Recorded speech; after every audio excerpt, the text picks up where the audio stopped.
Shabbat Shalom, Hanukkah Sameach.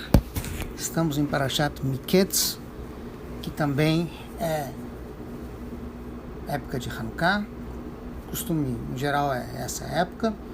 E esse Shabbat, em especial, é um Shabbat onde a gente tem algumas festividades que coincidem. No caso, o Shabbat também vai ser o primeiro dia de Rosh Chodesh, também é Hanukkah, enfim, vai se tirar 3 Sefer Torah, é uma ocasião especial. Baruch Hashem, é um Shabbat muito especial. Na Sihá do Rebbe de Tafshin Nun Beit, quando o Rebbe fala sobre Hanukkah, ele conecta a Parashá do Miketz, com o conceito de Hanukkah da seguinte forma. Hanukkah tem uma característica especial.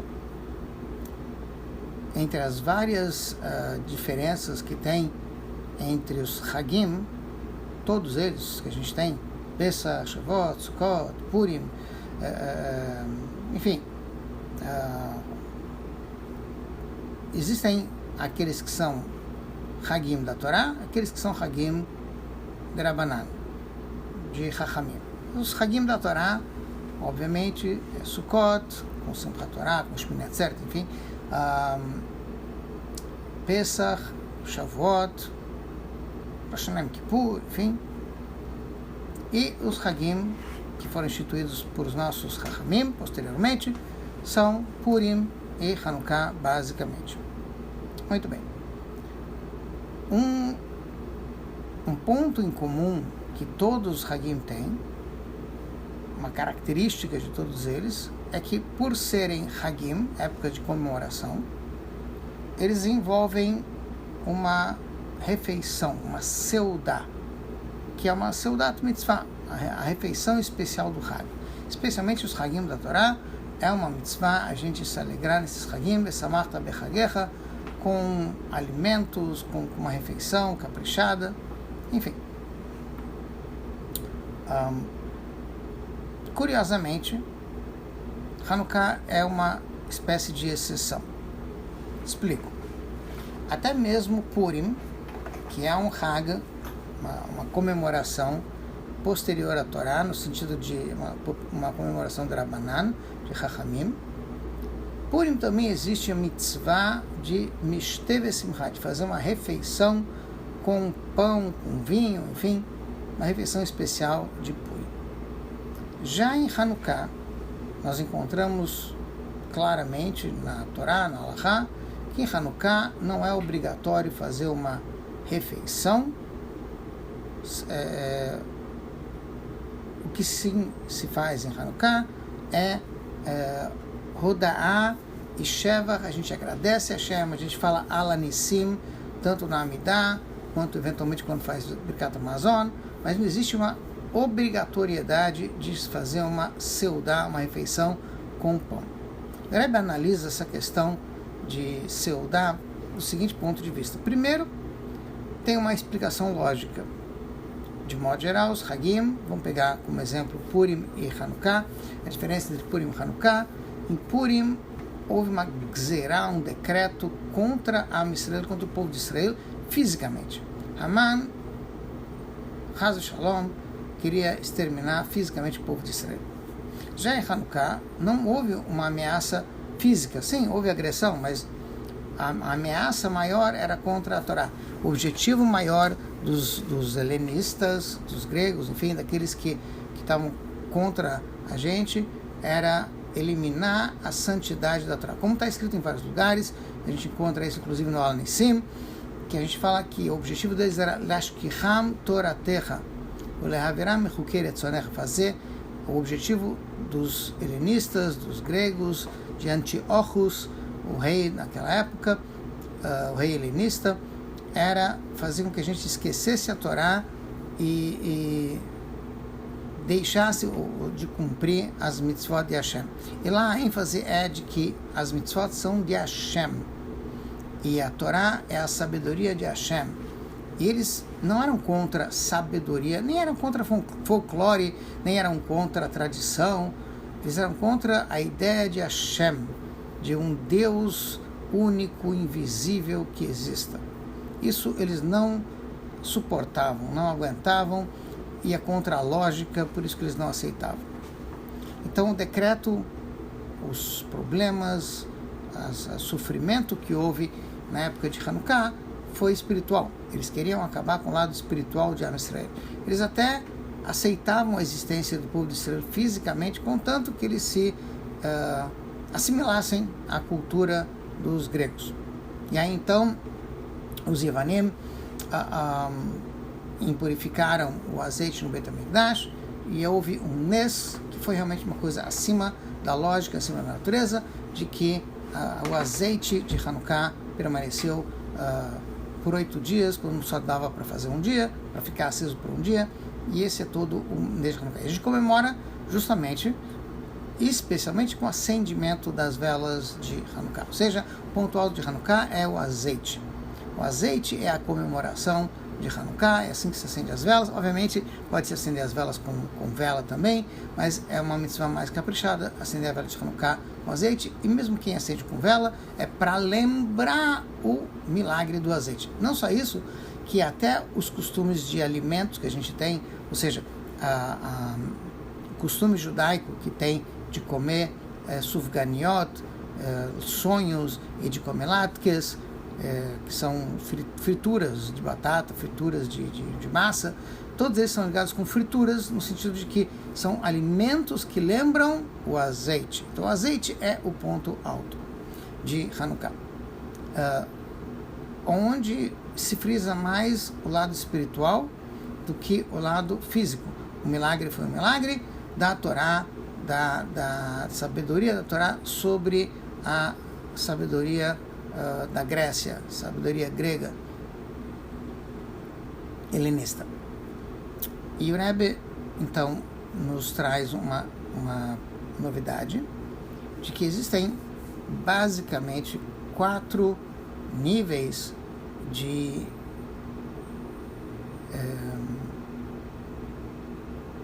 entendimento da Torá, ou de profundidade da Torá. Esses 4 níveis são correspondentes aos vários tipos de alimentos com os quais a Torá é comparada. Primeiro, originalmente, a Torá é comparada com água. Em Maim el Torá. Torá é água. Porque Torá é água, assim como a água vem de cima para baixo, água da vida, assim também a Torá veio de cima para baixo, foi dada no Monte Sinai, veio de cima, veio do céu, aqui para baixo, para a terra. Outro nível de Torá é Lechem. A Torá é chamada de alimento, é como um alimento que entra dentro da gente, e esse alimento, ele nos dá a vida. E seria um lado da questão da Torá, se comparada com alimento. A Torá, Hashem, a Torá me alimenta, está dentro do meu estômago. Então a Torá é um alimento, ela diferente das mitzvot, que muitas vezes são chamadas de um cheiro. A Torá é um alimento que entra e faz parte da gente. A Torá também é comparada com yain, vinho, aquilo que dá alegria para a pessoa. Então a Torá também é chamada de vinho. E Yeinashel Torá, a parte mais no bom sentido, viciante, alegrante, parte da Torá que nos traz prazer. E você tem também a Torá sendo comparada com shemen, com azeite. E a ideia aqui é de que nesses 4 níveis nós temos basicamente 2. A parte revelada da Torá é comparada com água e pão. Isso a gente encontra em vários livros, inclusive o Rambam, Maimônides, ele usa um pouco desse exemplo de que ele fala no início do Mishneh Torah sobre a parte mais profunda da Torá, Maseh Merkavah, Maseh Bereshit, os segredos da natureza, os segredos místicos da Torá. Tudo isso é chamado de um passeio, de um prazer, mas ele diz que antes de sair para passear, tem que encher o estômago com alimento. Ou seja, primeiro, antes de você passear pelo lado místico da Torá, pelo lado mais profundo da Torá, você tem que procurar se alimentar com a parte básica da Torá, o alimento básico da Torá, que é a parte revelada da Torá.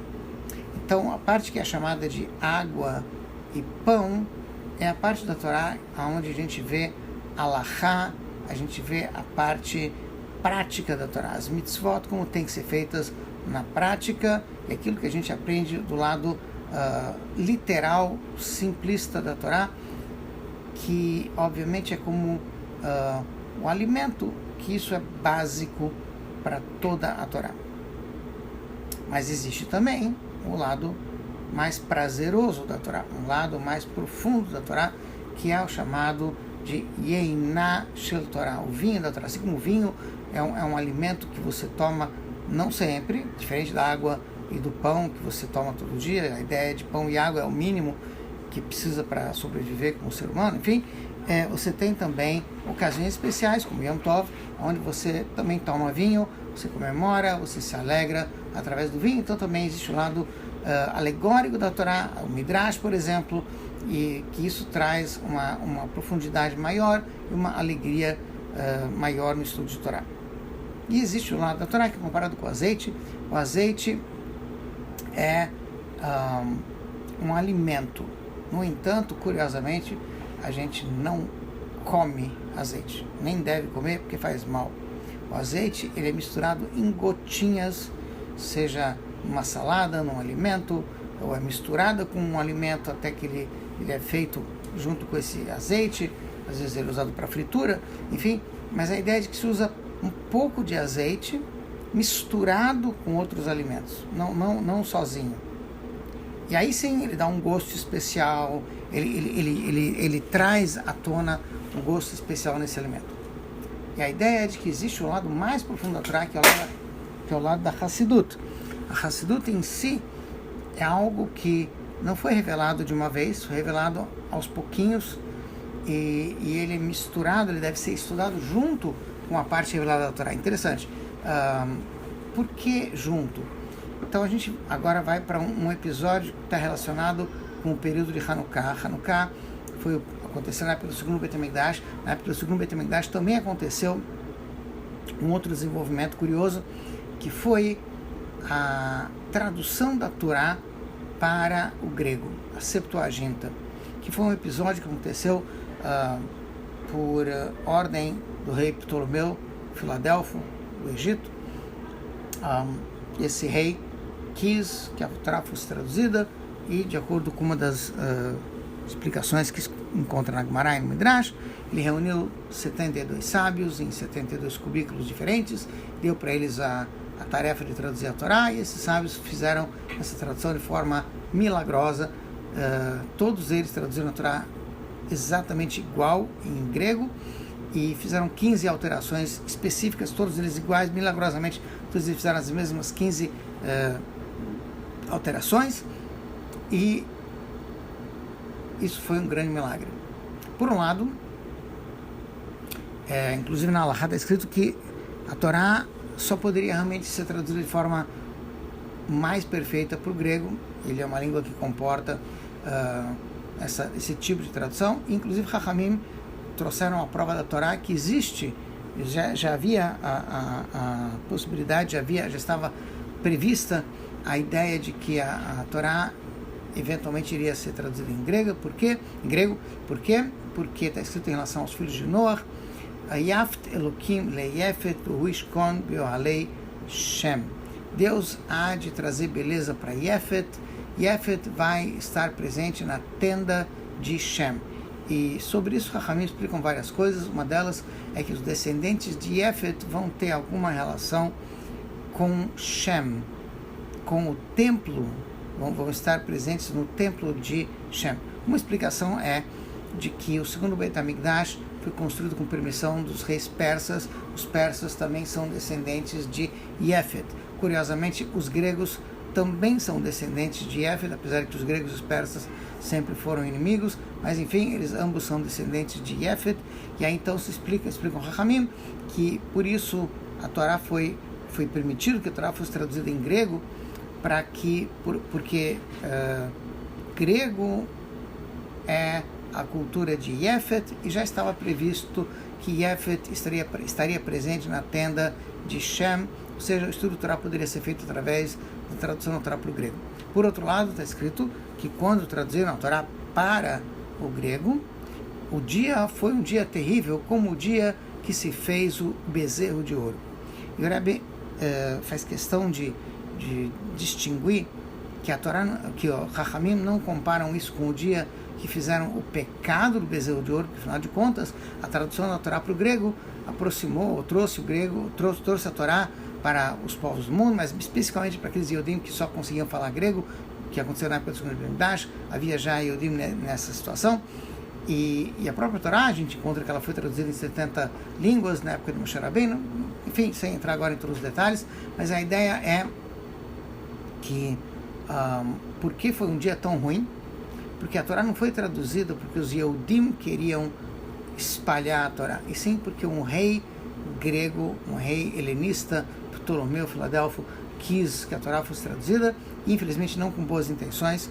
O objetivo dele aparentemente era mostrar contradições dentro da Torá, mostrar que a Torá não era divina, e o milagre foi que justamente apesar da intenção não ser muito boa, eles milagrosamente traduziram a Torá de forma igual e ninguém pôde dizer que havia distorções na Torá, enfim. Mas continua sendo possível que a Torá possa ser distorcida, ou seja, esse era um medo. E por isso que Chachamim dizem que isso é como o dia que fizeram o bezerro de ouro. Não o dia como idolatraram o bezerro de ouro, porque o dia que fizeram o bezerro de ouro foi um dia antes do dia que idolatraram. Ou seja, dava margem a algo ruim. Em si, não era algo ruim, mas podia dar margem ao ruim, que seria a distorção da Torá, uma vez que vai cair na mão de Goyim, eles podem eventualmente distorcer o conteúdo e o sentido da Torá para coisas erradas, para outras coisas que não são aquilo que Hashem quer. Foi o que aconteceu em Hanukkah. Eles pegaram o azeite, pegaram esse lado mais profundo da Torá, que eles queriam impurificar, e o milagre foi que conseguiu-se achar um azeite puro, e ele brilhou por 8 dias. O número 8 é aquele que está acima da natureza, no sentido que ele está acima do ciclo natural, que é aquilo que os gregos não aceitavam. Eles não aceitavam aquilo que era dentro da natureza, e a Torá veio e mostrou que não. Há um milagre, algo que está acima da natureza. Hashem está acima da natureza. A Torá é a sabedoria de Hashem que está acima da natureza. Durante muito tempo, durante muitos séculos, a parte que é chamada de Razin de Razin, o lado mais profundo da Torá, que é Hassidut, era apenas acessível por pouquíssimas pessoas, e só podia ser acessível quando se misturava um pouco com a parte revelada da Torá. E realmente isso é o ideal, porque a parte revelada da Torá não acabe caindo na mão dos gregos, vamos chamar assim, sendo distorcida. É preciso que junto com ela se estude a Hassidut. Agora, hoje em dia, nos tempos de hoje, que a gente está depois de Utet Kislev, quando a revelação da Hassidut é uma coisa maior. Por quê? Porque a escuridão agora é maior, então você precisa de uma luz maior para iluminar toda essa escuridão. Então, hoje em dia, realmente, a Torá precisa ser estudada junto com a Hassidut. Interessante, não só ser estudada quando se mistura um pouquinho, a gente falou que o azeite se mistura um pouco com os alimentos, mas hoje em dia a gente literalmente tem que comer sufganiot, se que eu posso dizer o termo, comer mais azeite. Por quê? Porque a escuridão é cada vez maior, porque a gente está chegando na época de Mashiach está para se revelar, então há uma escuridão maior que surge antes do sol nascer, antes do maior brilho da luz acontecer. Então, hoje em dia, o estudo de Torá envolve uma quantidade maior de Hassidut, uma revelação maior da Hassidut. E como é que a gente vê que hoje em dia há uma divulgação maior, uma revelação maior da Hassidut? Porque hoje em dia, curiosamente, a Hassidut está traduzida em várias línguas, não só o grego, com várias línguas do mundo, de modo que pode-se entender claramente Hassidut em vários idiomas, seja para Yodim e até mesmo não Yodim, o sinal de que a escuridão é maior, por isso a gente precisa de uma divulgação maior da Torá, até dentro do mundo físico, dentro desse outro lado do mundo. E está ligado com a Parashá do Miketz. O nome da Parashá do Miketz, significa fim, e fala, na verdade, de fim do galuto. E a Parashá do Miketz fala, entre outras coisas, da ida do povo judeu para o Egito. Isso vai se completar em Parashat Vaigash, quando os irmãos vão ao Egito e se encontram com Yosef, e Yosef eventualmente vai se revelar, e eventualmente então Yaakov vai ir para o Egito junto com todo mundo, e mesmo assim, mesmo estando no Egito com maior conforto, eles ainda vão dizer, Yaakov vai dizer para o faraó que minha vida está incompleta. Por quê? Porque o objetivo maior é trazer a Torá para o lugar mais baixo do mundo, Dirá Betartonim, fazer uma moradia para achar no mundo inferior, mas o Egito não é a última parada de Am Yisrael. A gente está no Galut, por enquanto, a gente está no Galut durante esse último período do Galut até a revelação da Geulah, a revelação de Mashiach, porque aí sim a gente vai sair completamente desse Galut e vai para Eretz Israel, para a construção do terceiro Beit HaMikdash, está ligado com Yaakov, que é o terceiro dos avós, está ligado com o terceiro Beit HaMikdash, e a ideia aqui é a seguinte: nós estamos agora revelando a parte mais profunda da Torá, Razin Derazin, o azeite da Torá. A ideia de Hanukkah é que o brilho do azeite ilumina não só dentro da casa de cada um de nós, que é muito importante que a Torá brilhe dentro da casa de cada um de nós. Esse é um dos motivos, inclusive, que o Rebbe fez uma campanha de ter livros judaicos em casa para que a Torá brilhe dentro da nossa casa. Mas em Hanukkah a gente acredita que não basta que a luz brilhe dentro da nossa casa,